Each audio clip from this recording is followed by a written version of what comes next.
UAE, Saudi Arabia 2 దేశాలు కూడా పాకిస్తాన్‌కి అప్పిచ్చాయి. కానీ జరుగుతున్నటువంటి పరిణామం ఏంటి? ఈ యుద్ధం ఇప్పుడు గల్ఫ్ దేశాలకి తీవ్ర నష్టాన్ని చేకూర్చింది. ఎందుకు అంటే హార్మోజ్ జలసంధిని ఇరాన్ క్లోజ్ చేయడం వల్ల. సో ఇలాంటి నేపథ్యంలో సౌదీ అరేబియా ఏమంటుంది?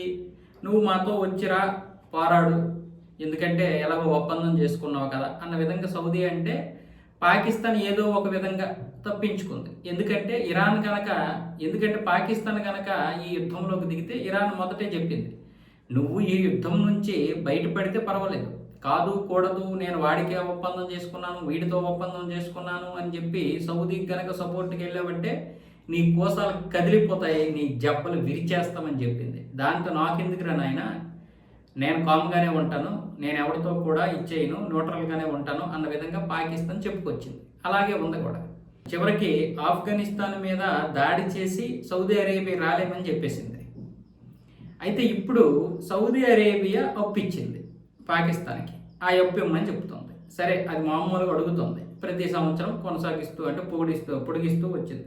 కానీ యుఏఈ మాత్రం అలా కాదు, నా $2 బిలియన్ ఇస్తావా చస్తావా, నాకు కావాలి, ఇప్పుడు పరిస్థితి బాగలేదు, మేము ఆర్థికంగా చాలా చితికిపోయి ఉన్నాం, మా ఆర్థిక వనరులు కూడా పూర్తిగా నాశనం అయిపోతున్నాయి, కాబట్టి నాకు కావాలి. నువ్వు చూస్తున్నావు కదా పశ్చిమాసియా పరిస్థితి, మా చమురు బయటికి వెళ్ళడం లేదు, మాకు ఇప్పుడు డబ్బులు కావాలి, నువ్వు ఇమీడియట్లీ మా $2 బిలియన్ ఇచ్చేయి అంటుంది. ఎందుకంటే పాకిస్తాన్కి యుఏఈ $2 బిలియన్ ఒప్పించింది. ఆ అప్పు మీద 5.6% లేదంటే 6% మొత్తానికి వడ్డీ కడుతుంది ప్రతి సంవత్సరం పాకిస్తాన్.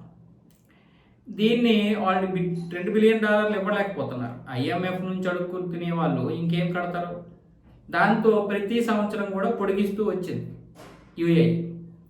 సరేలే, పొడిగిస్తూ వచ్చింది కదా అని ఇప్పటి వరకు బాగానే ఉంది. కానీ మొన్న డిసెంబర్ నుంచి మరి పొడిగించలేము, పరిస్థితులు ఏం బాగలేదు, కాబట్టి నువ్వేదో ఒకలాగా చూడు అంటూ నెల రోజులు అంటే నెల పొడిగిస్తూ వచ్చింది. అంతకుముందేమో సంవత్సరం పొడిగిస్తూ వచ్చింది.